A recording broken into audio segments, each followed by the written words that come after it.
আপনারা আলোচনা দিয়েছেন জান্নাতের পরিচয়, আর আরেকটা কি যেন, জান্নাত ও জাহান্নামের অধিবাসী কারা। মানে বিষয়টা এত ব্যাপক। জান্নাতের অধিবাসী কারা, জাহান্নামের অধিবাসী কারা, তাহলে কোরআন এবং হাদিসের যত আলোচনা সব চলে আসে, তাই না? অতএব আমি সংক্ষেপে বলার চেষ্টা করবো, ইনশাআল্লাহ। সহজে জান্নাত পাওয়া যাবে। জান্নাতের পরিচয়, প্রথমত যে দোয়াটা করেছে, এই আর কথা বলা যাবে না, ঠিক আছে? চুপচাপ বসেন, কথা বলবেন না। না, আপনারা বসেন, মনোযোগ দিয়ে বসে থাকেন, কথা বলবেন না। এই যে আপনারা এখানে আসছেন, এই যে আসার যে ফজিলত, সেই অনুযায়ী আল্লাহ আপনাকে কবুল করেছেন বলে এসেছেন। আমি ছোট ছোট করে বলবো, লম্বা কথা বলবো না। আল্লাহ রাব্বুল আলামিন আরশ থেকে, আসমান থেকে ঘোষণা করে, যারা এই ধরনের মজলিসে অংশগ্রহণ করে, আল্লাহ তাদেরকে লক্ষ্য করে বলেন, কুমু মাগফুরাল লাকুম, তোমরা এখন চলে যাও, মজলিস শেষ হয়ে গেছে, তোমাদের সবাইকে ক্ষমা করে দেওয়া হয়েছে। 2 নম্বর, ওয়াবুদ্দিলাত সাইয়্যাতুকুম হাসানাত, আর তোমাদের যত পাপ ছিল সমস্ত পাপকে নেকি দ্বারা পরিবর্তন করে দেওয়া হয়েছে, আর তোমাদের পাপ নাই। 1556 নম্বর হাদিস, তাবরানী আওসাতের মধ্যে হাদিসটা এসেছে, সনদ সহিহ। সহিহ মুসলিম এসেছে 2690 নম্বর হাদিস। যখন আপনাদের ব্যাপারে আল্লাহর কাছে রিপোর্ট পেশ করেন ফেরেশতারা, তখন আল্লাহ ফেরেশতাদেরকে সামনে রেখে বলেন, সাক্ষী রেখে বলেন, উশহিদুকুম আন্নী ক্বাদ গফারতু লাহুম, আমি তোমাদেরকে সাক্ষী রেখে ঘোষণা করছি, যারা মাজলিসে অংশগ্রহণ করেছে আমি তাদের সবাইকে ক্ষমা করে দিয়েছি। কে বলছেন? ক্ষমা করে দিয়েছি, গফারতু লাহুম, আমি ক্ষমা করে দিয়েছি। আল্লাহু আকবার। 2 নম্বর, ফাআতাইতুহুম মা সালু, আর মাজলিসে এসে তারা আমার কাছে যা চেয়েছে আমি তাদেরকে তাই দিয়েছি। তাহলে আপনি এখানে এসে যে দোয়াটা করবেন, সেই দোয়াটা আল্লাহ কবুল করবেন। কোন দোয়া করেছেন? আমি একটা দোয়া করেছি, যে যারা আয়োজন করেছে এবং আমরা যারা অংশগ্রহণ করেছি, আল্লাহ তুমি আমাদেরকে মাফ করে দাও।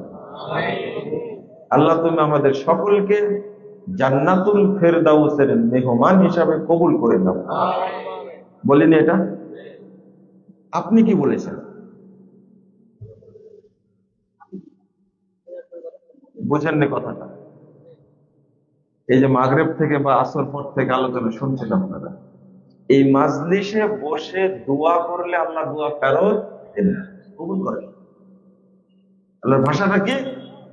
তবে এটা মনে রাখবেন, কথাটা খুব ছোট কিন্তু ভারী অনেক। পাপ থাকা অবস্থায় আল্লাহ আপনার দোয়া কবুল করবেন না। কয়েকটা হাদিসে এসেছে। আগে বললেন কি, উশহিদুকুম আন্নী কদ গফারতু লাহুম,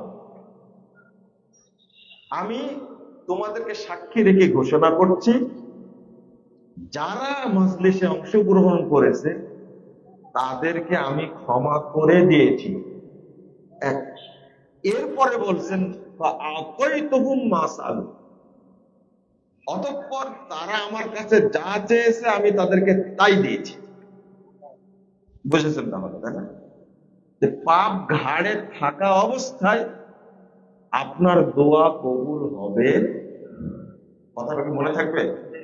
আপনার কাছে চাওয়া, আপনি আল্লাহর কাছে এটা চাচ্ছেন, ওইটা চাচ্ছেন, এটা দাও, ঘাড়ে পাপ থাকা অবস্থায় কবুল হবে। আগে যে হাদিসটা অনুবাদ করলাম সেম এক এরকমই। যেমন কুমু মাগফুরাল লাকুম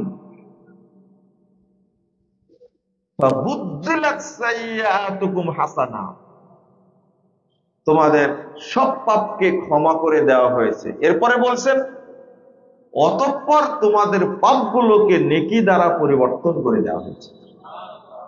বুঝেন, পাপ ক্ষমার আগ পর্যন্ত প্রতিদান আপনি পাবেন না। এটাকে বোঝানো গেল কি? বুঝলেন কি? এই জন্য ক্ষমা চাওয়া কোন সময় যেন বাদ না যায়। আস্তাগফিরুল্লাহ, আস্তাগফিরুল্লাহ। বোঝাতে পারলাম? আস্তাগফিরুল্লাহ ওয়া আতুবু ইলাইহি, আস্তাগফিরুল্লাহাল্লাযী লা ইলাহা ইল্লা হুয়া ওয়া আতুবু ইলাইহি বলতে থাকবেন, যেন আপনার আমলনামায় পাপ জমা না। এখানে আরেকটা জিনিস বলে রাখেন, রাসূল সাল্লাল্লাহু আলাইহি ওয়াসাল্লাম বলছেন, কোন বান্দা যখন পাপ করে, এই না আপনারা তো অনেক ভালো, দেখেন তো সবাই বসে আছে, বসে থাকেন, এরা দুইজন কত সুন্দর বসে আছে, আপনি এখানে এসে বসেন, এখানে আসেন, আসেন। আপনার ব্রেন বেশি, বুঝতে পারছিস, এত ছোট বয়সে চশমা লাগছে, ব্রেন বেশি, আপনি বসেন এখানে, উপরে বসেন, মাশাআল্লাহ সুন্দর লাগছে দেখতে। যখন কোন বান্দা পাপ করে, নেকি যে লেখে, এই ফেরেশতাও বলে তুই পাপটা লিখিস না, থাম। আল্লাহ তাকে সময় দেয় 6 ঘন্টা। কয় ঘন্টা? 6 ঘন্টা সময় দেয় সে ক্ষমা চাই কি না। পাপ করার পরে আল্লাহ সময় দেন কয় ঘন্টা? 6 ঘন্টা সময় দেন। আল্লাহ লেখেন না, 6 ঘন্টা পার হয়ে গেলে ক্ষমা যদি না চাই, এরপরে আল্লাহ বলে এবার লিখে রাখ। তাহলে আল্লাহর রহমত বড় না আপনার অন্তর ছোট? আপনার অন্তর ছোট না? 6 ঘন্টা পার হয়ে গেল, এরপরে বললেন না আপনি আল্লাহ তুমি আমাকে মাফ করো, আল্লাহ আমার ভুল হয়ে গেছে, আমি এর পাপ কোনোদিন করব না, এটা বলার সুযোগ হয়নি। তো এই কথাটা মনে রাখবেন, কিছু পেতে হলে আগে কি করতে হবে? ক্ষমা চেয়ে নিতে হবে। আমি কথাটা একটু লম্বা করে ফেললাম মনে হয়। 3 নম্বর আরেকটা কথা বলেন, এই যে দোয়া কবুল হয়, আজকেরটা তো কবুল হতে পারে, তাই না? আমরা কি চেয়েছি? জান্নাত। কি চেয়েছি? জান্নাত। কোন জান্নাত? জান্নাতুল ফেরদাউস চেয়েছি। আল্লাহ আরেকটা কথা বলেন, ওয়া আজালতুহুম মিম্মাস্তাজাবু, তারা যে পরিমাণ পরিশ্রম করেছে, সময় দিয়েছে, আমি এর কারণে পূর্ণ নেকি দান করেছি। এই ফজিলত গুলো যখন আল্লাহ ফেরেশতাদের সামনে বলেন, ফেরেশতাদেরও মনে করে যে এই মাজলিসে বসতে তাও এত ফজিলত, তাহলে আপনি মাজলিসে এসে বলবেন আল্লাহ আমাকে ক্ষমা করে দাও, বলতে পারবেন না? আল্লাহ তুমি আমাকে জান্নাতের জন্য কবুল করে নাও, আমার আব্বা আম্মা মারা গেছে, আমার স্বামী বা আমার স্ত্রী মারা গেছে, আল্লাহ তুমি তাকে মাফ করে দিয়ে তাকে জান্নাতে রাখো, বলা যায় না? এই কথাগুলো বলার জন্য কি কামেল পাস করা লাগবে? মাস্টার্স পাস, ডক্টরেট ডিগ্রি নেওয়া লাগবে না? আপনি বলতে পারবেন, কিন্তু আগে জানেন যে মাজলিসটা এত গুরুত্বপূর্ণ। ফেরেশতারা বলে ইয়া রব ফীহিম ফুলানুন আব্দুল খাত্তা ইন্নামা মাররা ফাজালাসানা। আল্লাহ শোনেন শোনেন শোনেন, এদের মধ্যে একজন লোক এসে বসে গেছে, লোকটা খুব খারাপ, বিরাট পাপী মানুষ, এই রাস্তা দিয়ে যাচ্ছিল, লোকগুলোকে দেখে সে বসে গেছে, সে প্রোগ্রামে আসেনি। বুঝা গেছে না? আপনি কি তাকেও মাফ করে দিলেন? তাহলে এই ফজিলত দেখে বাদী হয়েছে কে? ফেরেশতারা বাদী হয়ে গেছে। ইয়াকুলুনা ইয়া, তারা বলে, এই অভিযোগ শুনে আল্লাহ বলেন ওয়ালাহু গফারতু, আমি ওকেও মাফ করে দিয়েছি। একদিকে লোকটা প্রোগ্রামে আসেনি, আর একদিকে মানুষটা বড় পাপী। কথাকে বুঝাতে বললাম, ফেরেশতারা আল্লাহর কাছে রিপোর্ট দিচ্ছে, অভিযোগ দিচ্ছে ফীহিম ফুলানুন আব্দুল খাত্তা, এর মধ্যে একটা বড় পাপী মানুষ বসে গেছে, তাকে ওকে মাফ করলেন। আল্লাহ কি বললেন? ওয়ালাহু গফারতু, আরে ওকেও মাফ করে দিয়েছি আমি। তাহলে এই ধরনের মাজলিসে বড় কোনো অপরাধী ব্যক্তি এসে বসলেই আল্লাহ মাফ করে দেন। এরপরে ফেরেশতাদেরকে আল্লাহ বলছেন হুমুল জুলাসা, আরে ফেরেশতারা হুমুল জুলাসা, তারা এমন কিছু মানুষ এখানে বসে আছে লা ইয়াশকা বিহিম জালিসুহুম, এদের মধ্যে যেই বসবে সে আমার রহমত, দয়া, ক্ষমা থেকে নিরাশ হবে না। পরিষ্কার হয়েছে কি আপনাদের সাথে? তাহলে এত সুন্দর জায়গায় আসার জন্য আল্লাহর রহমত ছাড়া সম্ভব সম্ভব না। আরেকটা হাদিস আসছে তাবরানী কাবীরের মধ্যে, রাসূল সাল্লাল্লাহু আলাইহি ওয়াসাল্লাম বলছেন কেউ যদি মাজলিসে কিছু শিখার জন্য অংশগ্রহণ করে আল্লাহ তাকে পূর্ণ একটি হজ্জের নেকি দান করে। আচ্ছা চলেন আমরা তার একটু আলোচনা করি। আজকে যারা দুনিয়াবী ব্যস্ততা, ব্যবসা, বিভিন্ন কার্যক্রমের কারণে অংশগ্রহণ করতে পারেনি, তারা এই দিনকে প্রাধান্য দিয়েছে না দুনিয়াকে প্রাধান্য দিয়েছে? আল্লাহ বলছেন فَأَمَّا مَنْ طَغَى وَآثَرَ الْحَيَاةَ الدُّنْيَا فَإِنَّ الْجَحِيمَ هِيَ الْمَأْوَى। যে ব্যক্তি সীমা লঙ্ঘন করলো, দুনিয়াকে প্রাধান্য দিল, ওই ব্যক্তির থাকার জায়গা হবে জাহান্নাম। ওয়াম্মা মান খাফা মাকাম রাব্বিহ, আর যে ব্যক্তি আল্লাহর সামনে দাঁড়ানোকে ভয় করলো, আমি এত পাপ করেছি, আল্লাহর সামনে দাঁড়াতে হবে, কেমনে দাঁড়াবো, পাপ ছেড়ে দিলাম। ওয়াম্মা মান খাফা মাকাম রাব্বিহ, যে ব্যক্তি আল্লাহর সামনে দণ্ডায়মান হওয়াকে ভয় করলো, ওয়ানাহান নাফসা আনিল হাওয়া, এবং প্রবৃত্তি থেকে, দুনিয়ার পূজা থেকে নিজেকে বিরত রাখলো, ফাইন্নাল জান্নাতা হিয়াল মাওয়া, নিশ্চয় তার থাকার জায়গা হবে জান্নাত। বলেন আলহামদুলিল্লাহ। আল্লাহ যেন আমাদেরকে জান্নাতের জন্য কবুল করে নেন। তো জান্নাত এমন জিনিস, একটা প্রশ্ন করে নিই আগে, কিয়ামতের দিন জান্নাত জাহান্নাম ধ্বংস হবে না থাকবে? হ্যাঁ, ধ্বংস হবে না। আল্লাহ বলছেন কুল্লু শাইইন হালিক ইল্লা ওয়াজহা, সব কিছু ধ্বংস হয়ে যাবে আল্লাহ ছাড়া। কুল্লু মান আলাইহা, তারপরে কি, সবই তো ধ্বংস হয়ে যাবে, তাই না? কথা বুঝতে পারছেন? তাহলে বোঝা গেল কিয়ামতের দিন জান্নাত জাহান্নাম কি ধ্বংস হবে? এই আকীদাই ঠিক নাই, জান্নাতের আলোচনা করে কি করব? শোনেন, এই আয়াতটা নাজিল হয়েছে কার উপরে? মুহাম্মদ রাসূলুল্লাহ সাল্লাল্লাহু আলাইহি ওয়াসাল্লামের উপরে। আসলে এর নাম হলো মানহাজ। কুরআন বুঝতে হবে যেভাবে বুঝেছেন মুহাম্মদুর রাসূলুল্লাহ সাল্লাল্লাহু আলাইহি ওয়াসাল্লাম, যেভাবে বুঝেছেন সাহাবীগণ, যেভাবে বুঝেছেন তাবেঈগণ, ওইভাবে। এর নাম কি? তা আপনি এই আয়াত পড়ে বুঝলেন আল্লাহ ছাড়া সব কি হয়ে যাবে? ধ্বংস হয়ে যাবে। কথাটা ঠিক না।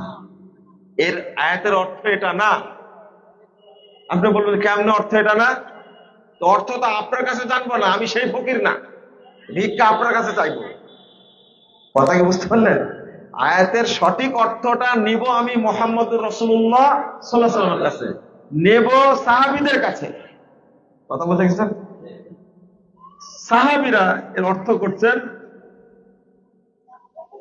কুল্লু শাইইন হালিক ইল্লাল্লাহ ওয়াল জান্নাহ ওয়ান নার ওয়াল আরশ। আচ্ছা, কিয়ামতের মাঠে কি আরশ ধ্বংস হবে?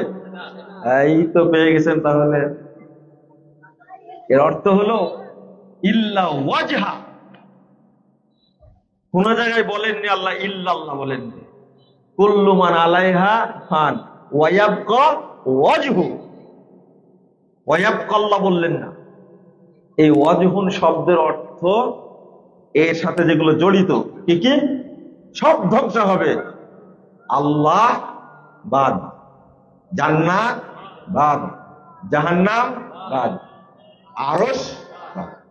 পাওয়া গেছে? এবার ইবনু আব্বাস রাদিয়াল্লাহু আনহু বলছেন, তারই ছাত্র,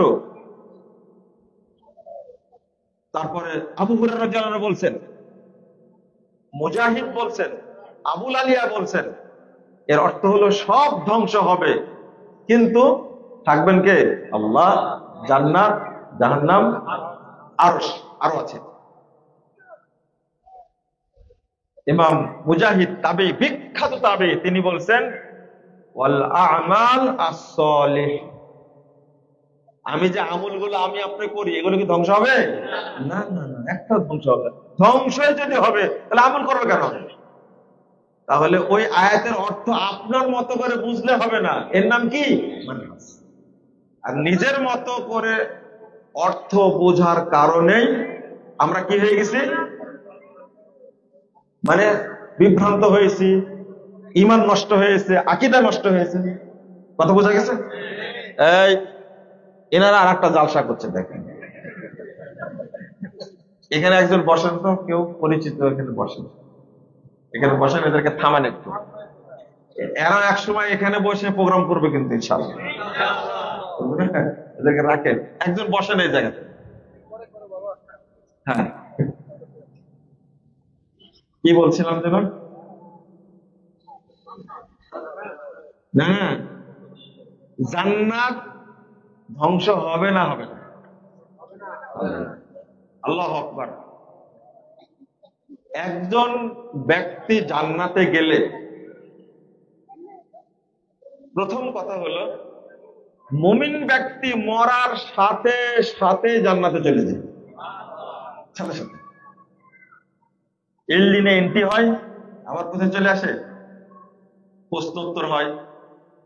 এবং প্রত্যেক মুমিন বান্দা, আল্লাহু আকবার, আরশের নিচে ঝুলন্ত বাসা আছে, সেই বাসাতে মুমিনের আত্মাটা পাখির মধ্যে সঞ্চালন করা হয়, সারা জান্নাত ফল খেয়ে বেড়ায়, আবার ওই বাসাতে অবস্থান। মুমিনরা আল্লাহর কত নিকটে, চিন্তা করতে পারছেন? আল্লাহর আরশের নিচে তাদের বাসা আছে এই আত্মা।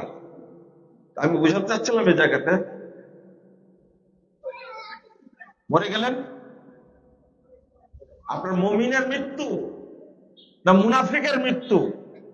মৃত্যুবরণ সময় আপনি বুঝতে পারবেন। আমি একটা আয়াত করছি, আল্লাহ রাব্বুল আলামিন বলছেন, ইন্নাল্লাযীনা ক্বালু রাব্বুনাল্লাহ সুম্মা ইসতাকামু তাতানাজ্জালু আলাইহিমুল মালায়েকা আল্লা তাখাফু ওয়া লা তাহজানু ওয়া আবশিরু বিল জান্নাহ। যখন মুমিন বান্দা মরণের সময় হয় তখন তাকে কি বলা হয়? মৃত্যুর আগেই তার কানে কানে বলা হচ্ছে, কানে বলা হচ্ছে, কারণ ইন্নাল্লাযীনা ক্বালু রাব্বুনাল্লাহ, আমাদের রবকে আল্লাহ, সুম্মা ইসতাকামু, এই তাওহীদের উপরেই যে ব্যক্তি টিকে আছে থাকবে, এই ব্যক্তি যখন মারা যাবে তখন আল্লাহর পক্ষ থেকে অসংখ্য জান্নাতে ফেরেশতা এসে বলতে থাকবে, আল্লাহ তাখাফু, ভয় করো না, ওয়ালা তাহজানু, চিন্তা করো না, ওয়া আবশিরু বিল জান্নাহ, বরং তোমরা জান্নাতের সুসংবাদ গ্রহণ করো। আলহামদুলিল্লাহ। তাহলে মৃত্যুর সময়ও জানতে পারে আমি জান্নাতে যাব না জাহান্নামে। তাহলে এই যে ব্যক্তি মুমিন হিসাবে মারা যাবে, ও মৃত্যুর সাথে সাথে কোথায় যাবে?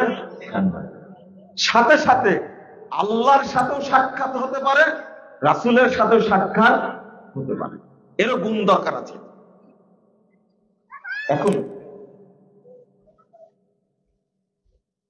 আমি যদি জান্নাতের পরিচয়ের ভিতরে ঢোকে অনেক বড় টাইম লাগবে, এই বক্তব্য মুকাররম দেয় খুব সুন্দর করে, ওর কাছে আরেকদিন শুনবেন জান্নাতের যে নিয়ামত।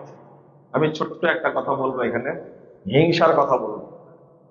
জান্নাত একজন একবারে নিম্ন শ্রেণীর মুমিন যারা আছেন, এরকম একবারে লো কোয়ালিটির মুমিন, এই ব্যক্তি জান্নাতে 70টা হুর পাবে। কয়টা? আর দুনিয়া থেকে পাবে 2টা। তাহলে কয়টা হলো? আর নিজের ওয়াইফ যদি থাকে 3-4টা, এগুলো সহ, বুঝলেন না? একজন মুমিন একসঙ্গে 4টা স্ত্রী রাখতে পারবে, তাই না? 4টা।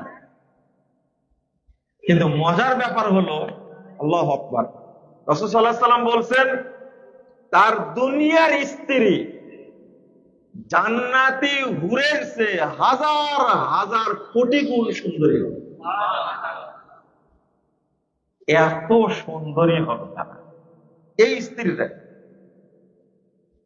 একজন মহিলা আমাকে প্রশ্ন করছেন যে শেখ, এই দোয়াটা কি করা যাবে?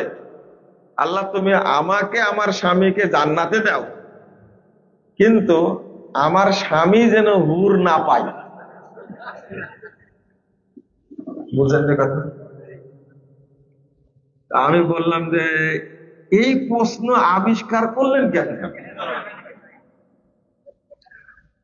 বাঙালি মহিলাতে কি বুদ্ধি খাটাইছে চিন্তা করে, জান্নাতে গিয়েও স্বামী যেন হুর না পায়।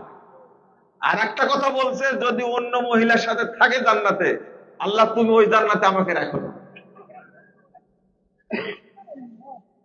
চিন্তা করে, এরা হলো বাঙালি মহিলা, জান্নাতকে মনে করছে যে আমার বাপের বাড়ি।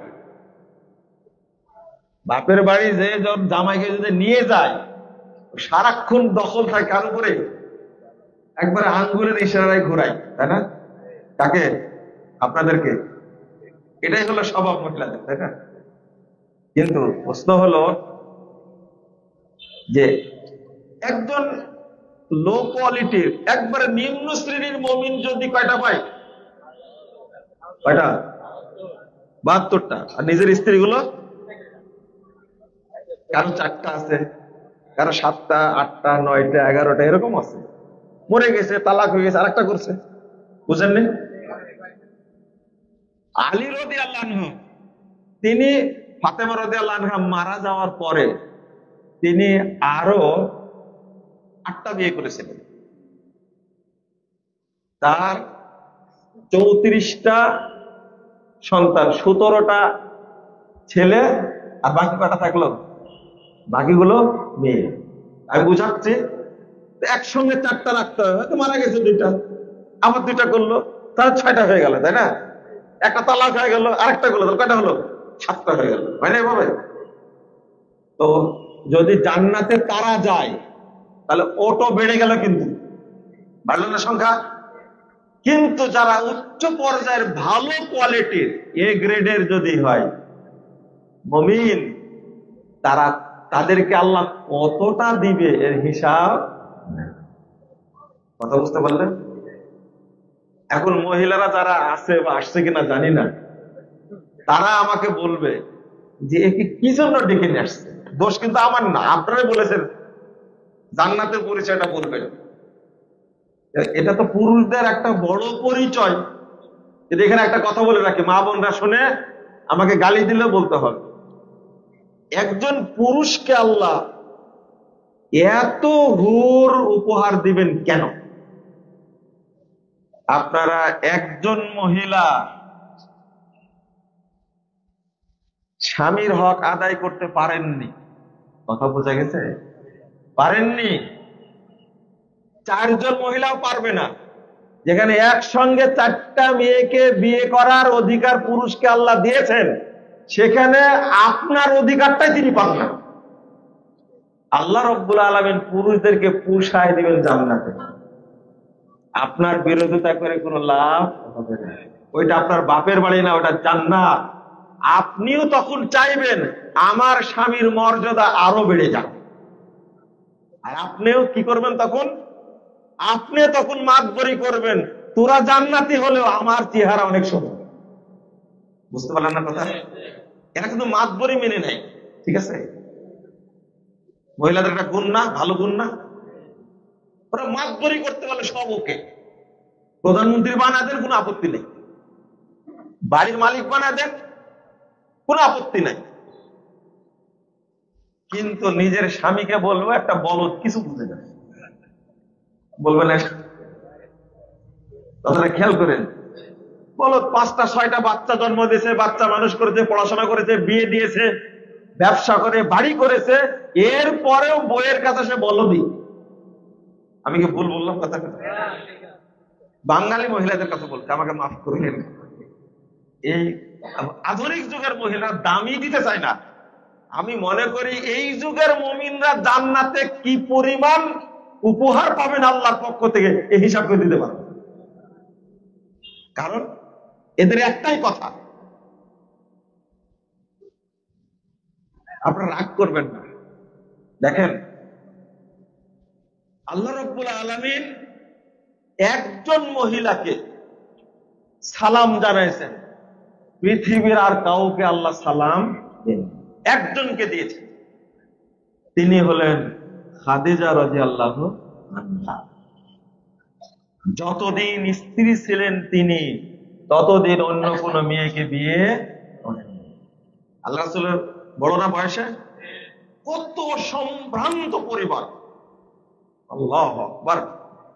খাদিজা রাদিয়াল্লাহু আনহা ধনাঢ্য মহিলা, সবচেয়ে প্রভাবশালী মহিলা, এরপরেও স্বামীর প্রতি তারা আনুগত্য ভাবতে পারবে না। আর আপনি আজকে 2000 টাকার মালিক হয়ে যে বড়াই করেন, স্বামীকে একটা ফ্রিজ দিতেন 20,000 টাকার, 25,000 টাকার, এই ফ্রিজ দিয়ে আপনি 60-70 বছর তার উপরে ছড়ি ঘুরাবেন, তাই না? ফকিন্নির পুত বলে আপনারা, তাই না? কি বলেন আপনারা? এই ভাষাটা ব্যবহার করলাম কেন? কিচ্ছু নাই, অল্প কিছুতে সে বড়াই করে।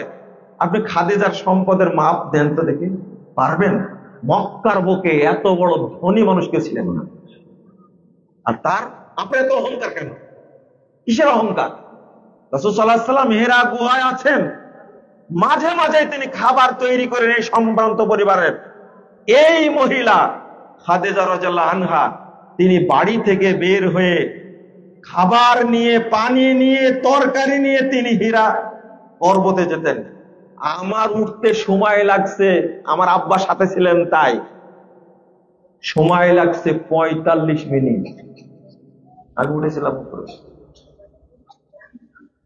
ওই জায়গায় উঠে বলছিলাম আমি, এই মহিলা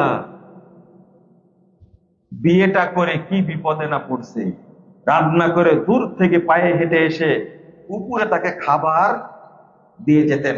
রাসূলুল্লাহ সাল্লাল্লাহু আলাইহি ওয়াসাল্লাম আসতেন, আল্লাহ আসমান থেকে বলতেন, জিবরিল তুমি মুহাম্মদকে গিয়ে বলো, ওই যে খাদিজা হাঁটতে হাঁটতে আসছে, তার সাথে খাবার আছে, পানি আছে, একটা পুটলা আছে, তুমি বলো আল্লাহ খাদিজাকে সালাম জানিয়েছে। তিনি কে? মহিলা না? এই ধরনের মর্যাদা পুরুষের নাই? একজন মহিলা, কিছু বললাম তো এই জন্য দুইটা হাদিস বলছি, কিছু মনে করবেন না, না হলে ওরা রাগ করবে। কিন্তু আল্লাহ রাসূল সাল্লাল্লাহু আলাইহি ওয়াসাল্লাম বললেন যে খাদিজা এমন জান্নাতে থাকবে যে জান্নাতটা এত সুন্দর হবে, এত শান্ত হবে, এত পরিচ্ছন্ন হবে, আর এত বড় হবে, সেটা মাফ করা হবে। খাদিজা জান্নাতে যাবেন, সম্ভ্রান্ত পরিবার, ধনে ধনাঢ্য মহিলা, তার জন্য স্পেশাল জান্নাত থাকবে। এটা হলো জান্নাত। একটা হলো আসিয়া, কার স্ত্রী? পৃথিবীর সবচেয়ে বড় জালেমের স্ত্রী। তাকে বালির উপরে ফেলে রাখছে, হাতে পায়ে কি রাখছে? প্যারাক মেরে রাখছে। ওই অবস্থায় আল্লাহ রাসূল সাল্লাল্লাহু আলাইহি ওয়াসাল্লাম বলছেন, প্যারাক মেরে বালির উপরে রেখে চলে গেল, জাল্লাত আলাইহাল মালাইকা, লক্ষ কোটি ফেরেশতা তার উপরে ছায়া করে পর বিছিয়ে থাকলো। দোয়া করলেন, আল্লাহ তোমার নিকটে জান্নাতে একটা কি ঘর তৈরি করো। আল্লাহ রাব্বুল আলামিন জান্নাতের দরজা অর্থাৎ পর্দা খুলে দিলেন, জীবিত অবস্থা দুনিয়া থেকে আসিয়া জান্নাতে তার ঘর দেখে ফেললেন। তিনি পুরুষ না মহিলা? মহিলা। আপনারা পারেন না কেন? আপনি পারেন না কেন? আপনিও পারতেন, কিন্তু আপনার মধ্যে ওই গুণ নাই। চলেন,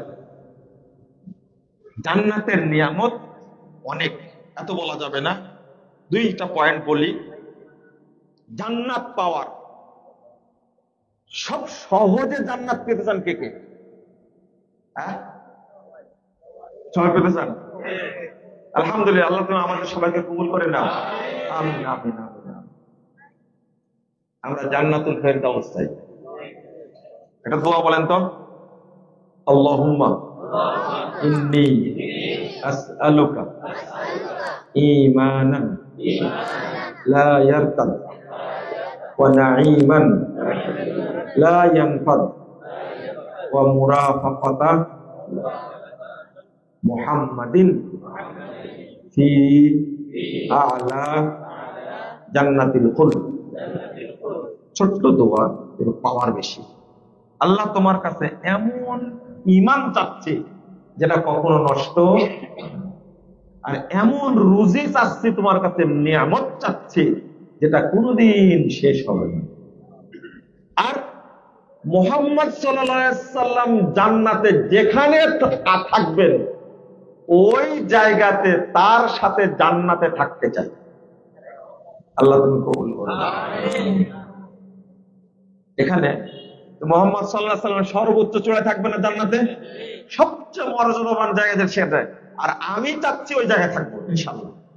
আর একটা কথা, আল্লাহর কাছে এমন ঈমান চাচ্ছি যেটা নষ্ট। এবার শুনেন, আমরা তাড়াতাড়ি জান্নাত চাই না, বললেন না? ইন্নাল্লাযীনা ক্বালু রাব্বুনাল্লাহ, যে ব্যক্তি তাওহীদকে মেনে নিবে তার জন্য জান্নাত ওয়াজিব। তাওহীদ তাওহীদ তাওহীদ। আপনি বলবেন যে কিভাবে? আমি একটা একটা করে বলবো, আপনি একটু শুনবেন ইনশাআল্লাহ। একটা আয়াত তো বললামই, আল্লাহ আমার রব, এই তাওহীদের উপরে যদি আপনি যতক্ষণ টিকে থাকবেন, আমলের সময় হয়নি, মারা গেলে আপনার জান্নাতে যাবেন। মনে করেন আপনি ইসলাম গ্রহণ করলেন, তাওহীদটা গ্রহণ করলেন কখন? 10টায়। কয়টায়? সকাল 10টায় গ্রহণ করলেন। সালাতের টাইম কি হয়েছে? কয়টায় হবে? 12:30টায়, 1টায়, 1:30টায়। অথচ টাইম হয়েছে 11:45। 10টায় ইসলাম গ্রহণ করলো, এখন সালাতের টাইম হয়নি। কিন্তু 10টার পরেই মারা গেল লোকটি ইসলাম গ্রহণ করার পরে। কোথায় যাবে? কেন? নামাজ পড়েনি যে। তাওহীদের বলে, রাইট। কিসের বলে?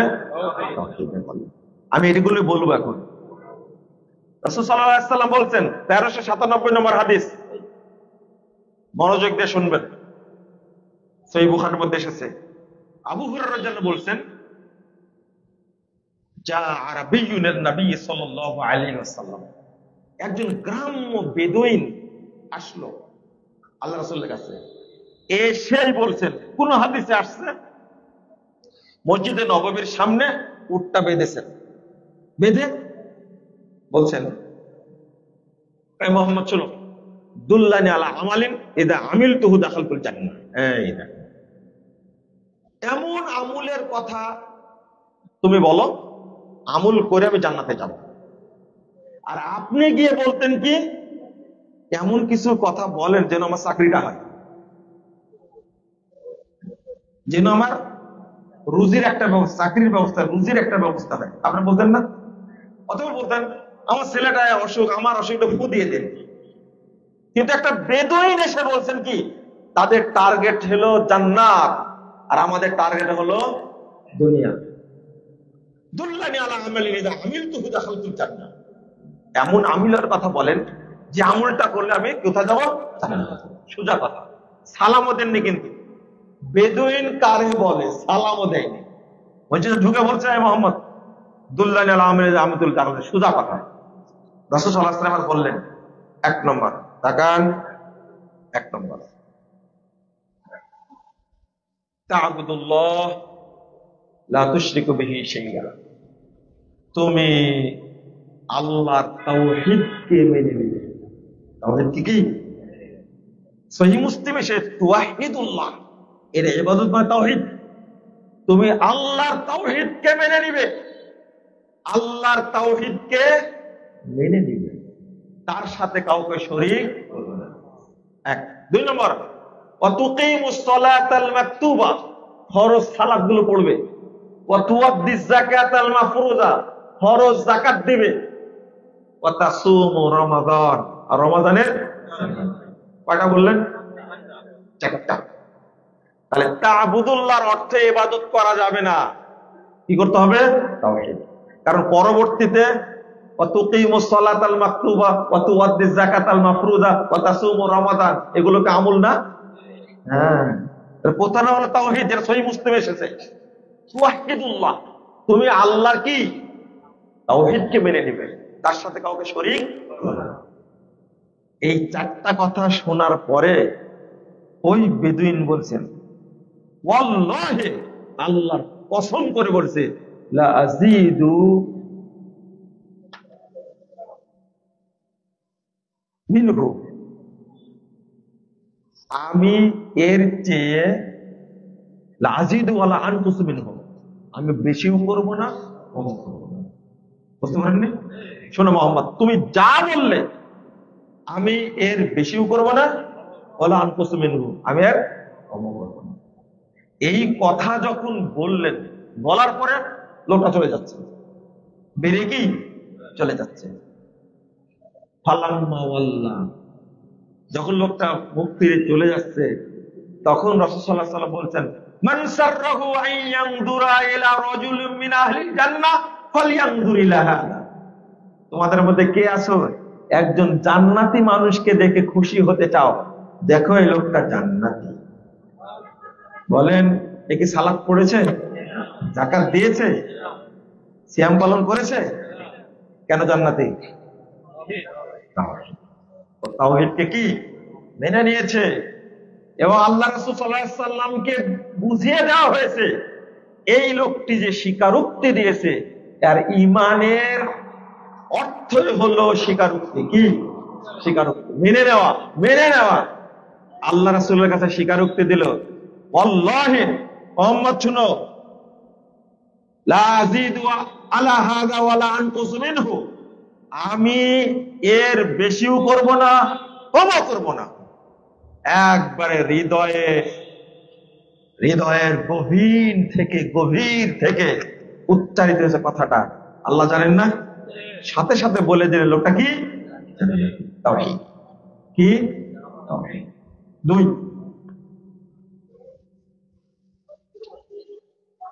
সহিহ মুসলিম 2756 নম্বর হাদিস, আর আবু দাউদের 8027, মুসনাদ আহমদের 8027 নম্বর হাদিস। আপনাদের এই রাস্তাটা বন্ধ করতে হতো, আমার আলোচনার জন্য একটা পরিবেশ দরকার, তো বুঝতে তো পারছেন আপনারা, তাই না?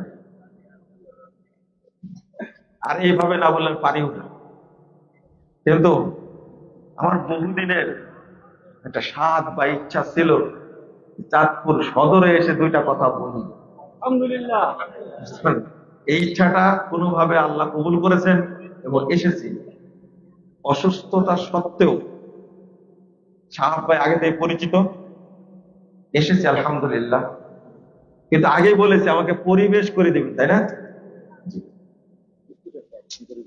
একটু এই হাদিসটা শুনেন, একটু এত গুরুত্বপূর্ণ হাদিসটা শুনেছেন, কিন্তু আমি মনে করি একটা বিষয় শুনেননি। আমার কাছে মনে হচ্ছে ওই যে বানী ইসরাইলের একজন ব্যক্তি, আল্লাহ রাসূল সাল্লাল্লাহু আলাইহি ওয়াসাল্লাম বলছেন, সহিহ মুসলিমের হাদিস, আহমদেও আসছে, সেটা কি?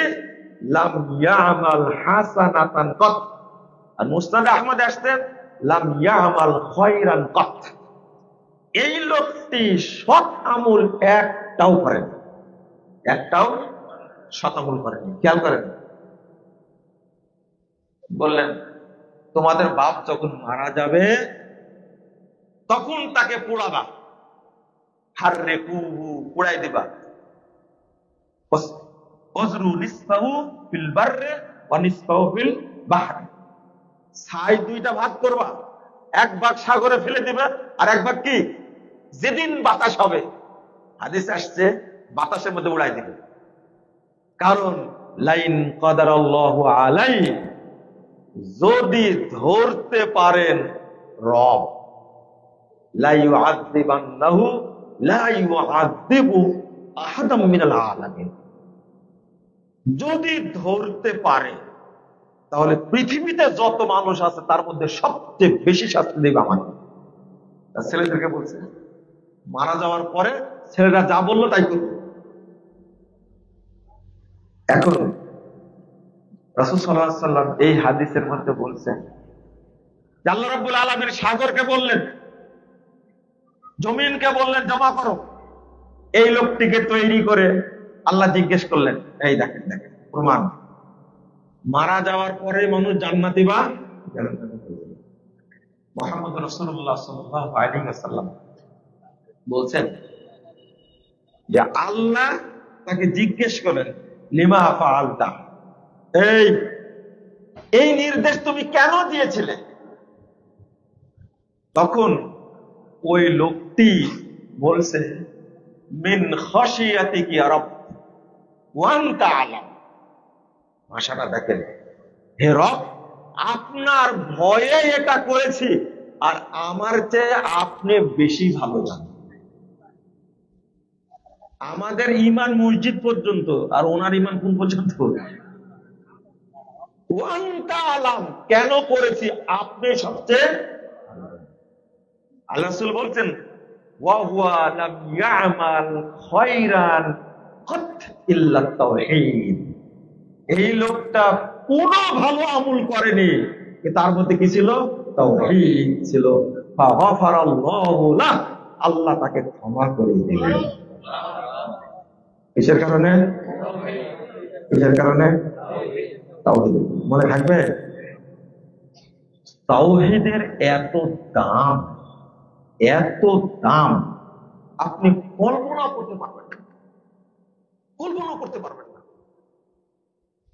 আর যার মধ্যে তাওহীদ আছে, কাল কিয়ামতের মাঠে আগে প্রথম সুপারিশ করবেন তাকে মুহাম্মদ রাসূলুল্লাহ সাল্লাল্লাহু আলাইহি ওয়াসাল্লাম প্রথম সুপারিশ করবেন। 99 নম্বর হাদিস সহিহ বুখারীর মধ্যে এসেছে। আবু হুরায়রা একদিন প্রশ্ন করতেন, মান আসআদুন নাস বিশাফাআতি ইয়া রাসূলুল্লাহ, আল্লাহ রাসূল আপনার শাফাআত পেয়ে সবচেয়ে কোন ব্যক্তি বেশি ভাগ্যবান হবে? তখন আল্লাহ রাসূল সাল্লাল্লাহু আলাইহি ওয়াসাল্লাম বলছেন, আবু হুরায়রা আমি মনে করতাম এই ধরনের হাদিস জানার আগ্রহ তোমার মধ্যে ছাড়ার কারো মধ্যে নেই। সে আবু হুরায়রা রাদিয়াল্লাহু আনহুকে আমাদের দেশের মানুষ কাট করে রেখে দিয়েছে। আবু হুরায়রার হাদিস নাকি গ্রহণযোগ্য না। ওয়ালিহাদা তারাকা আসহাবুনা রিওয়ায়াতা আবি হুরায়রা লা হাওলা ওয়ালা কুওয়াতা। মা আয়েশা যখন মারা যাচ্ছেন তখন ওসিয়ত করে যাচ্ছেন, শত শত সাহাবী আছে, ওসিয়ত করে যাচ্ছেন আমার জানাজার নামাজ যেন পড়ান কে? আবু হুরায়রা রাদিয়াল্লাহু আনহু।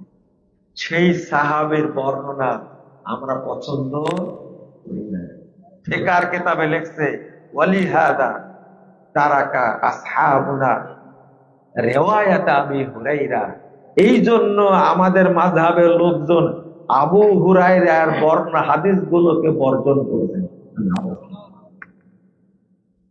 আবু হুরায়রা রাদিয়াল্লাহু আনহু বলছেন আল্লাহ রাসূল 99 নম্বর হাদিস সহিহ বুখারী, আমি জানতাম তোমার মধ্যে যে হাদিসের মহব্বত জানার আর কারোর মধ্যে নেই। এরপরে উত্তর দিয়েছেন আল্লাহ রাসূল সাল্লাল্লাহু আলাইহি ওয়াসাল্লাম, আসআদুন নাস বিশাফাআতি ইয়াউমাল কিয়ামাহ মান ক্বালা লা ইলাহা ইল্লাল্লাহ মুখলিসান বিকলবি ওয়া বিনফসি। যে ব্যক্তি লা ইলাহা ইল্লাল্লাহ বলবে অন্তর থেকে, অর্থাৎ লা ইলাহা ইল্লাল্লাহ বুঝে যে ব্যক্তি বলবে, ওই ব্যক্তি প্রথম আমার সুপারিশ পাবে। এটা কি তাওহীদ না? এটা কি তাওহীদ? এত মর্যাদা তাওহীদ। তাহলে তাওহীদ থাকলে জান্নাত কি অটো হয়ে যাবে, অটো জান্নাত পাবো ইনশাআল্লাহ। 4 নম্বর একটা হাদিস শুনেন, 3470 নম্বর হাদিস সহিহ বুখারীর মধ্যে পাবেন। এই হাদিসটা আপনারা জানেন। একজন তাওহীদপন্থী মানুষের জন্য আল্লাহ কি করেন? দুইটা হাদিস বলবো, তার মধ্যে এটা একটা। আল্লাহ কি করেন তাওহীদপন্থী ব্যক্তির জন্য? বনী ইসরাইলদের একজন লোক 99টা মানুষকে হত্যা করেছে। ফাসালা আল্লাহু তাওবা। এরপরে লোকটা বের হয়েছে বাঁচার জন্য, 99 জন লোককে হত্যা করলাম, আমার বাঁচার পথ কি হবে? এই লোকটা জাহান্নামে যাওয়ার জন্য আর কিছু লাগবে? সে এখন বাঁচার জন্য কি করছে? তওবা। গিয়ে এক পাদ্রীকে জিজ্ঞেস করছে, দরবেশকে, আল্লাহু তাওবা, তো বলছে লা। তারপর তওবা লা ইলাহা ইল্লাল্লাহ, তওবা নাই। ওকেও মারছে। তাহলে কয়টা হলো? এবার সে একজন আলিমকে জিজ্ঞেস করেছে। জিজ্ঞেস করার পরে সে বলছে, তুমি এই এলাকা ছেড়ে এই এলাকায় যাও, এখানে গেলে তুমি ক্ষমা পাবা। এই হাদিস প্রমাণ করে যে এলাকায় পাপ কাজ হয় ওই এলাকায় থাকা যাবে না। ঘুরতে লোকটা পড়ে মারা গেছে। ঘুরতে কি লোকটা মারা গেছে। এখন লোকটাকে নিতে আসছে জান্নাতেরও ফেরেশতা, জাহান্নামেরও ফেরেশতা। ফাখতাসামাতিল মালায়েকা, ফেরেশতারা এসে সেই ঝগড়া। জাহান্নামীরা বলছে, আরে 99টা মানুষ মারিয়ে মরছে। আর বলছে না, আল্লাহ তাকে ক্ষমা করে দিয়েছে। আল্লাহ বলছে ফাকিসু বাইনাহুমা, এই দুই গ্রামের মধ্যে তুমি কি করো? কে বললেন?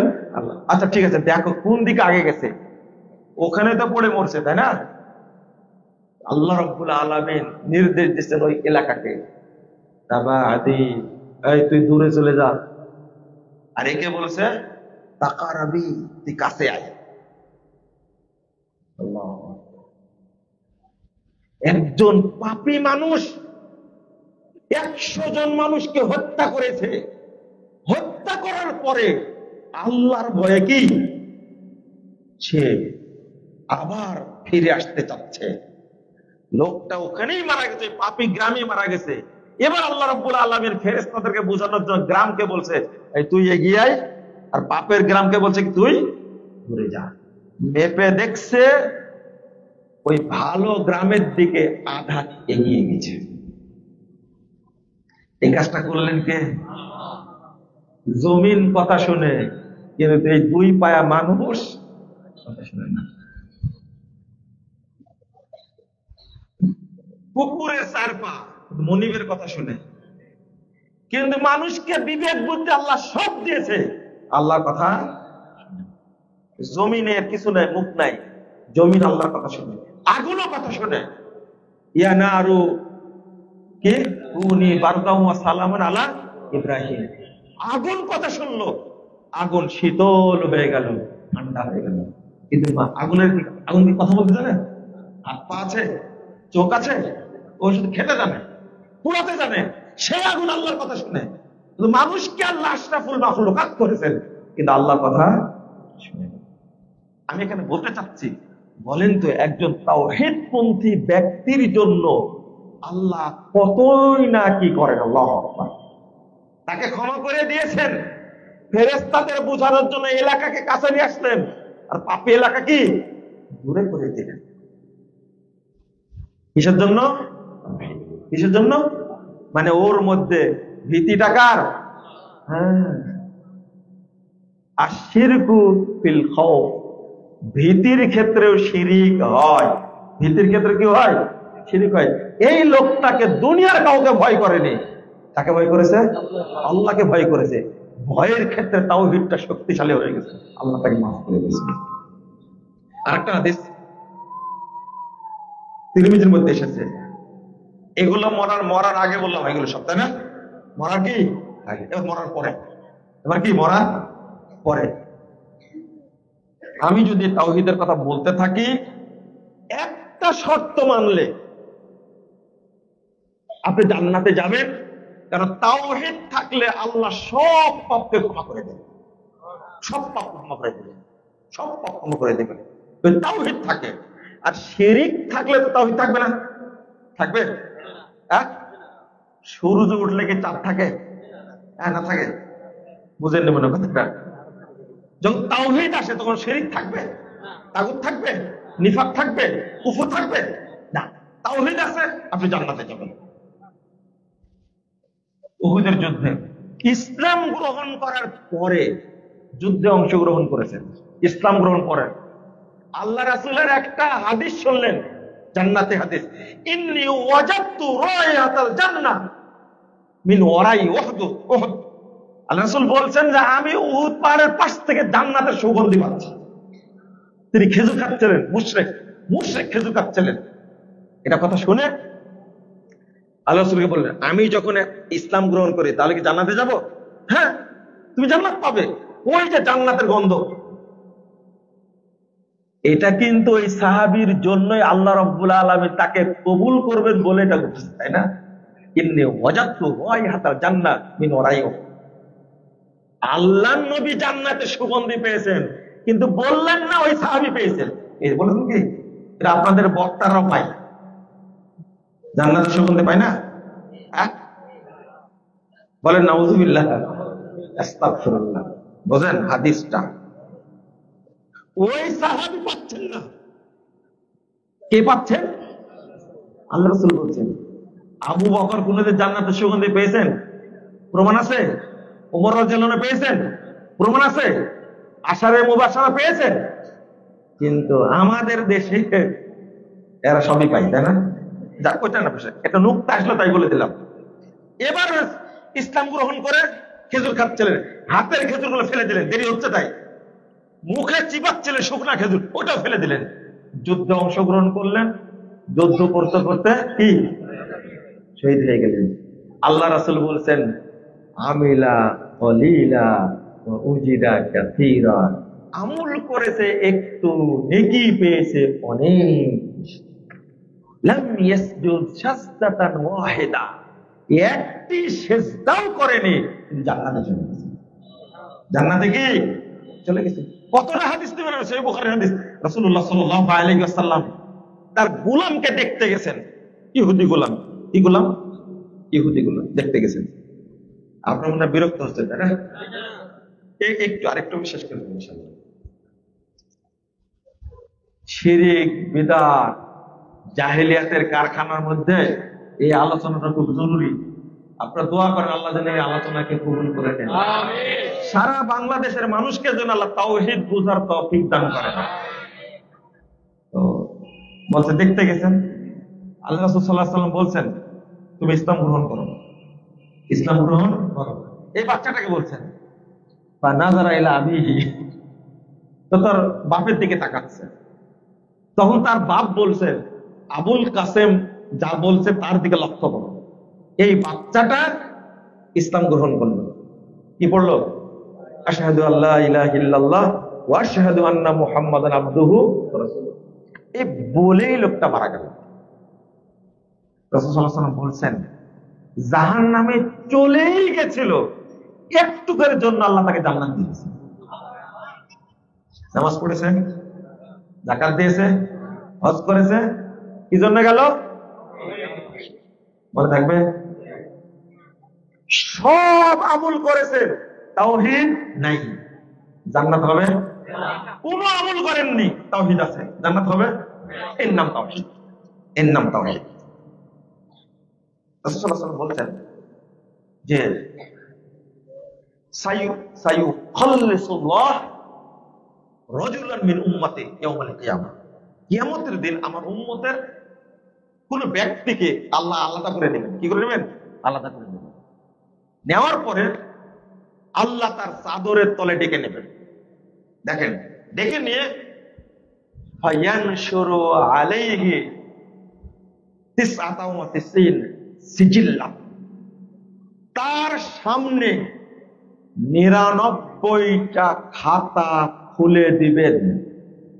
কুল্লু সিজিল্লিন মাদ্দাল বাসার, আল্লাহু আকবার। এক একটা খাতা দৈর্ঘ্য এত বড় হবে, যেদিকে চোখ যাবে ডানে বামে প্রত্যেকটাই এত বড় হবে। আর এর মধ্যে একটাও নেকি নাই, সব কি আছে? সব কি আছে?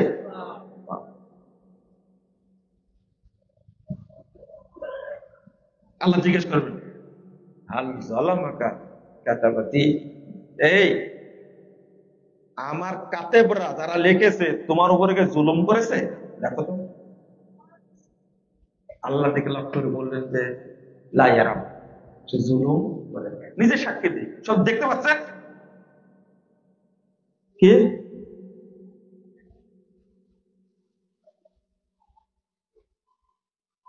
ওয়াজাদু, ওয়াজাদু একটা বলে গেলাম, যা করেছে আল্লাহ বলছেন সূরা কাহফের ওয়াজাদু বলে যাচ্ছে, যা করেছে দুনিয়াতে কাল কিয়ামতের মাঠে আল্লাহ সব হাজির করবে। ওয়ালা ইয়াজলিমু রাব্বুকা আহাদা, আল্লাহ তোমার রব কার উপরে জুলুম করবে না। কেউ মসজিদ করেছে, মসজিদ উপস্থিত, এই সব আমল করেছে, পাপ করেছে, জেনা করেছে, কে কিভাবে সব উপস্থিত, হারাম খেয়েছে, সুদ করেছে, আল্লাহ সব হাজির করবে। ওয়াজাদু মা আমিলু হাজিরা, এটা যা আমল করেছে সব পেয়ে যাবে সামনে। আল্লাহর সামনে সব দেখতে পাচ্ছে, 99টা খাতায়, তাই না? দেখতে পাচ্ছে, সব দেখতে পাচ্ছে। অস্বীকার করার কোন উপায় আছে? লা ইয়া রাব, আমার উপরে তোমার ফেরেশতারা জুলুম করে। তখন আল্লাহ বলছেন ওয়া ইনদি লাকা হাসানা, আমার কাছে তোমার জন্য একটা নেকি আছে, একটা। আল্লাহ তাকে একটা সিরকুট দিবে। কি সিরকুট বলুন তো? সিরকুট, এটা রাখো। তো আল্লাহকে বলবেন বান্দা যে আল্লাহ তুমি আমার সাথে কি ঠাট্টা করছো? এত পাপ, আর এই সিরকুটে কি হবে? দাড়ি পাল্লায় যে মাপা হচ্ছে পাপগুলো, পাপের পাল্লায় উঠে গেছে, তো নেকির পাল্লায় কিচ্ছু নাই, কিছুই নাই। আল্লাহ জিজ্ঞেস করবেন আইনা পিতা কত, এই বান্দা তোমার ওই চিরকুটটা কই, তোমার ওই চিরকুটটা কই? চিরকুটটা নেকির পাল্লায় দেওয়া মাত্র নেকির পাল্লা ভারী হয়ে গেছে। বুঝলেন না কথা? ভারী হয়ে গেছে। তখন বান্দা কি পুরো আনন্দ লাগতে পারে বলেন তো? চিরকুটে কি আছে? সব বলুন কি আছে? কে বললো? হ্যাঁ, লা ইলাহা। আপনারা নাকি বক্তব্য শুনেন, তো শুনেন না তো, তাওহীদের আলোচনা শুনবেন না, সব শুনবেন, তাই না? পর্দার আলোচনা শুনবেন, সুদের আলোচনা শুনবেন, ঘুষের আলোচনা শুনবেন, রাজনীতির আলোচনা শুনবেন, মহাকাশ নিয়ে আলোচনা শুনবেন, ইরান যুদ্ধ নিয়ে আলোচনা শুনবেন, ইরাক যুদ্ধ, লিবিয়ার যুদ্ধ, দাজ্জালের আলোচনা শুনবেন, কিন্তু বাট তাওহীদের আলোচনার দরকার নাই। এই চিরকুটে লেখা আছে আশহাদু আল্লা ইলাহা ইল্লাল্লাহ ওয়া আশহাদু আন্না মুহাম্মাদান আবদুহু ওয়া রাসূলুহু। এই কথাটা ছিল, কোন আমল না করলেও তাওহীদটা ছিল, লোকটা শিরক মুক্ত ছিল, আল্লাহ সব পাপ মাফ করে দিয়েছে। আল্লাহ বলছেন আমি তোমার সব পাপ আজকে ক্ষমা করে দিলাম। কিসের কারণে? এটা ছিল, এটা কি আমার কাছে জমা ছিল, আমি জানি তোমার মধ্যে তাওহীদ ছিল। কিয়ামতের মাঠে মাফ হয়ে গেল। এবার কি বুঝাতে পারলাম আপনাদেরকে? তাওহীদ, কিন্তু এই জিনিসটাই আমাদের মধ্যে নাই। আমাদের মধ্যে সব আছে, কিন্তু নাই কি? আমাদের মধ্যে পীর পূজা আছে, মাদার পূজা আছে, কবর পূজা আছে, খানকা পূজা আছে, আছে না? সব পূজা আছে, মাছ পূজা, গাছ পূজা, পাথর পূজা, কবুতর পূজা, সব আছে, কিন্তু নেই কি? নামাজ আছে, হজ আছে, যাকাত আছে, সিয়াম আছে, জালসা আছে, খুতবা আছে, ওয়াজ আছে, সম্মেলন আছে, নেই কি? আল্লাহ যেন আমাদের ক্ষমা করে দেন, আমিন। রাসূল সাল্লাল্লাহু আলাইহি ওয়াসাল্লাম বলছেন, আরেকটা হাদিস বলে শেষ, 10 মিনিট, লা ইলাহা ইল্লাল্লাহ। আমি আরেকটা আলোচনা যেতে পারলাম না, আচ্ছা একটু একটু একটু শেষ করে দিই। আরেকটা আমলের কথা বলবো। আমি আগে এটা বলেছি যে সহজে জান্নাতে যেতে চাই, এই কি আমল লাগবে, তাই না? আমি সংক্ষেপে শেষ করে দিচ্ছি। আর সালাত আদায় করবেন, বলেন ইনশাআল্লাহ। করবেন তো? হালাল খাবেন, হারাম থেকে হালাল খাবেন, সালাত আদায় করবেন, আর কি? হালাল খাবেন। রাসূল সাল্লাল্লাহু আলাইহি ওয়াসাল্লাম বলছেন, 17 নম্বর হাদিস সহিহ মুসলিমের, নুমান ইবনে কাওকাল রাদিয়াল্লাহু আনহু, তিনি আল্লাহ রাসূলকে বলছেন, ইযা সাল্লাইতুল মাকতুবা ওয়া হারামতুল হারাম ওয়া আহাল্লাতুল হালাল আদখুলুল জান্নাহ। আল্লাহ রাসূল, আমি 5 ওয়াক্ত সালাত পড়বো আর হালাল খাবো, হারাম বর্জন করব, আমি কি জান্নাতে যেতে পারবো? আল্লাহ রাসূল বললেন, জান্নাত পাওয়া যাবে। দুইটা কাজ কি কি? ফরজ সালাত পড়বেন, ফরজ সালাত জামাতের সাথে পড়বেন, 5 ওয়াক্ত সালাত জামাতের সাথে পড়বেন, আর হালাল খাবেন, আল্লাহ জান্নাত দিবেন ইনশাআল্লাহ। সালাতের ক্ষেত্রে কেন বললাম? আল্লাহ রাব্বুল আলামিন বলছেন, ওয়াল্লাযীনা হুম আলা সালাওয়াতিহিম ইউহাফিজুন উলাইকা হুমুল ওয়ারিসুন আল্লাযীনা ইয়ারিসুনাল ফিরদাউসা হুম ফিহা। যারা সালাতের হেফাজত করে, 5 ওয়াক্ত সালাতের, আল্লাহ বলছেন তাদের থাকার জায়গা হবে জান্নাতুল ফেরদাউস। সালাতের হেফাজত বলতে 1 নম্বর হলো ওয়াক্ত মতো সালাত আদায় করা। মনে থাকবে, ওয়াক্ত মতো কি সালাত আদায় করা। আজকে ওয়াক্ত হয়েছে 12টা 11টা 45-এ, 11টা ওয়াক্ত হওয়ার পর থেকে 15 থেকে 20 মিনিটের মধ্যে জামাত করবেন। ওয়াক্ত হওয়ার পর থেকে 15 থেকে 20 মিনিটের মধ্যে কি করবেন? জামাত করবেন, এর বাইরে যাবেন না। তখন সন্দেহ হয়ে যাবে, আউয়াল ওয়াক্ত থাকলো না আখের ওয়াক্ত হলো। 15 থেকে কি 20 মিনিটের মধ্যে জামাত করে নেবেন। আমরা এভাবে পড়ি, রাসূল সাল্লাল্লাহু আলাইহি ওয়াসাল্লাম বলছেন, লাউ ইয়ালামুনা মা ফিত তাহজির লাস্তাবাকু ইলাইহি। 615 নম্বর হাদিস, সহিহ বুখারী। আল্লাহ রাসূল সাল্লাল্লাহু আলাইহি ওয়াসাল্লাম বলছেন যে যদি লোকেরা জানতো ওয়াক্ত হওয়ার সাথে সাথে সালাত পড়ার মধ্যে কি পরিমাণ বরকত আছে, কি পরিমাণ দয়া আছে, কি পরিমাণ প্রতিদান আছে, কি পরিমাণ ফজিলত আছে, সব কাজ বাদ দিয়ে আগে সালাতটা করতে। 430 নম্বর হাদিস, সহিহ বুখারীর মধ্যে এসেছে, আবু দাউদের মধ্যে এসেছে। রাসূল সাল্লাল্লাহু আলাইহি ওয়াসাল্লাম বলছেন, আল্লাহ তাআলা আমাকে বলছেন, ক্বালাল্লাহু তাবারাকা ওয়া তাআলা, আল্লাহ তাআলা আমাকে বলছেন, ইন্নী ফারাজতু আলা উম্মতি খামসা সালাওয়াত। হে মুহাম্মদ শোনো, আমি তোমার উম্মতের উপরে 5 ওয়াক্ত সালাত ফরজ করেছি। ওয়াহিদতু ইনদা আহাদা, আর আমি একটা অঙ্গীকার করেছি, আন্নাহু মান জাআ ইউহাফিজ আলাইহিন্না লিওয়াক্তিহিন্না আদখালতুহুল জান্নাহ। যে ব্যক্তি আউয়াল ওয়াক্তে সালাত আদায় করে আমার কাছে আসবে, 5 ওয়াক্ত সালাত আউয়াল ওয়াক্তে আদায় করে আমার কাছে আসবে, আমি তাকে জান্নাত দেব, আমি ওয়াদা করেছি। তাহলে সালাতের হেফাজত করা লাগবে না লাগবে না? সালাতের হেফাজতটা এত জরুরি। আল্লাহু আকবার। আল্লাহ রাসূল সাল্লাল্লাহু আলাইহি ওয়াসাল্লাম বলছেন, আউয়ালু মা ইউহাসাবু বিল আবদু ইয়াউমাল কিয়ামা ওয়া ইউসআল। জিজ্ঞেস করা হবে, হিসাব নেওয়া হবে কিয়ামতের মাঠে সর্বপ্রথম সালাতের। ফাইন কুবিলা মিনহু কুবিলা সাইরু আমালি। যদি সালাত কবুল হয়ে যায় তাহলে অন্য যত আমল করেছে সবই কবুল হয়ে যায়। বলেন আলহামদুলিল্লাহ। তাহলে কি বুঝলেন? সালাত এমন একটা ফাউন্ডেশন, সালাত কবুল হলে অটো সব আমল কবুল হয়ে যাবে। হজ কবুল হয়ে যাবে, যাকাত কবুল হয়ে যাবে, মসজিদ করেছেন, মাদ্রাসা করেছেন, এতিমখানা করেছেন, কবুল হয়ে যাবে। বুঝেননি কথা? অটো কবুল হয়ে যাবে সালাত। তাহলে একটা ইবাদত সঠিকভাবে করলে আল্লাহ অন্য ইবাদত গুলো অটো কবুল করবেন। ওয়াইনের উদ্দাত, সালাত যদি আল্লাহ বাতিল করে দেন, তোমার সালাত আমার নবীর মতো হয়নি। মান সাল্লা সালাতানা ওয়াস্তাকবালা কিবলাতানা। যে ব্যক্তি সালাত পড়বে আমাদের মতো, ওই ব্যক্তি মুসলিম। বুঝলেন কথা? সালাত পড়তে হবে নবী মুহাম্মদ সাল্লাল্লাহু আলাইহি ওয়াসাল্লামের মতো করে।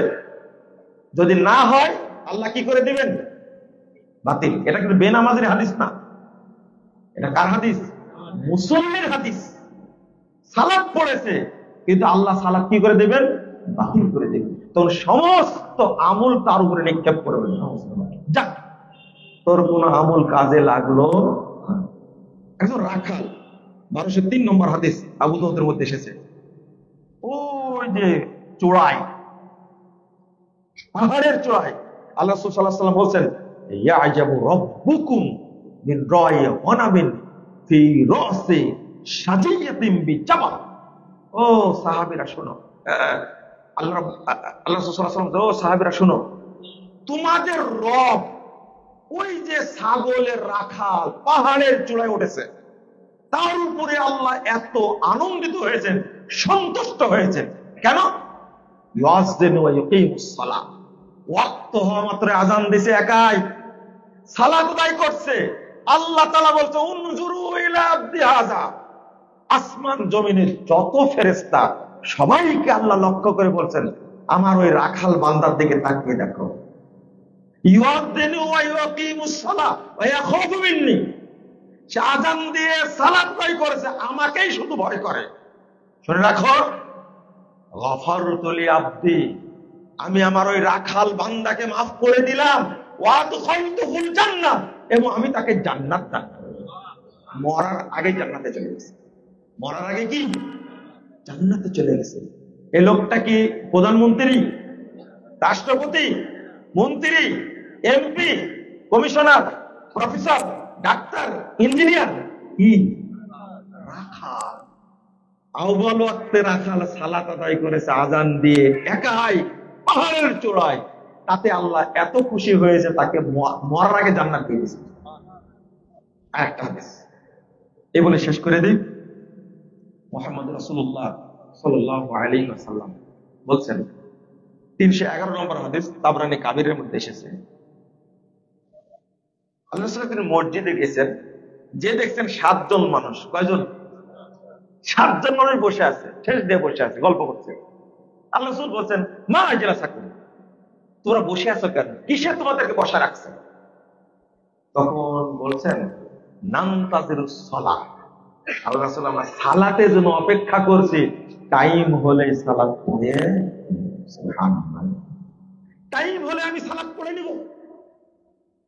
মুহাম্মদ রাসূলুল্লাহ সাল্লাল্লাহু আলাইহি ওয়াসাল্লাম একটু পরে আরাম্মা ওয়াকবাল আলাইনা বিওয়াজিহি, একটু দেরি করে আমার দিকে আবার ঘুরলেন, ঘোরার পরে বলছেন, হাল তাদরুনা মাযা ইয়াকুল রাব্বুকুম, এই শোনো শোনো, তোমরা কি জানো তোমাদের রব তোমাদেরকে নিয়ে কি বলছেন?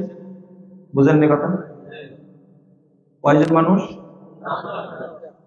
মাত্র 7 জন। আল্লাহ রাসূল বলছে, আচ্ছা তোমরা কি জানো তোমাদের নিয়ে আল্লাহ কি বলছেন? একটাই কারণ, ওই যে বললাম আউয়াল ওয়াক্তে সালাত আদায় করার মধ্যে কি পরিমাণ বরকত আছে, যদি জানতাম আমরা তাহলে ওয়াক্ত হয়ে গেলে কেউ বসে থাকতাম না। কি সালাত কি বলছে জানো? তারা বলছে যে লা ইয়া রাসূলুল্লাহ, আল্লাহ রাসূল আমরা জানি না কি বলছেন।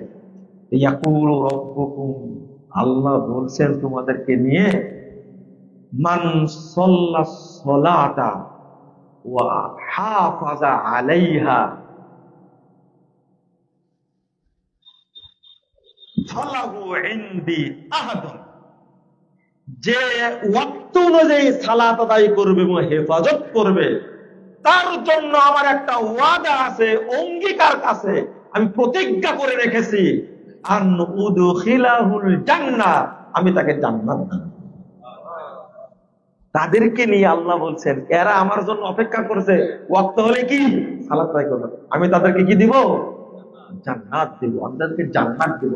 আল্লাহ রাসূল ওই অবস্থায় একটু পরে ঘুরে তাদেরকে বলছে। তাহলে বোঝা গেল আল্লাহ রাসূল তখন জানতেন না, ইতিমধ্যে কে জানাই দিয়েছেন? আল্লাহ জানাই দিয়েছেন, জিবরাইল আলাইহিস জানাই দিয়েছে। তাদেরকে নিয়ে আল্লাহ এই কথা বলছেন, কোথায় থেকে? আরশ থেকে। সুবহানাল্লাহ। আমরা বুঝি না, আমরা জানি না। আপনি সালাত পড়ার পরে কাজ করবেন, বরকত হবে। সালাতের টাইম হয়ে গেছে 12:15, আপনি 12টার মধ্যে সালাত পড়ে নেন, এরপরে আপনি কাজে যোগ দিন, বরকত হবে।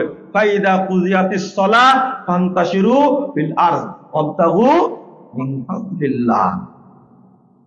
সালাত আদায় হয়ে গেছে, জমিনে নেমে পড়ো, আল্লাহর অনুগ্রহ, আল্লাহর রহমত, দয়া, রিজিক কোন সন্ধান করো। কে বলছেন?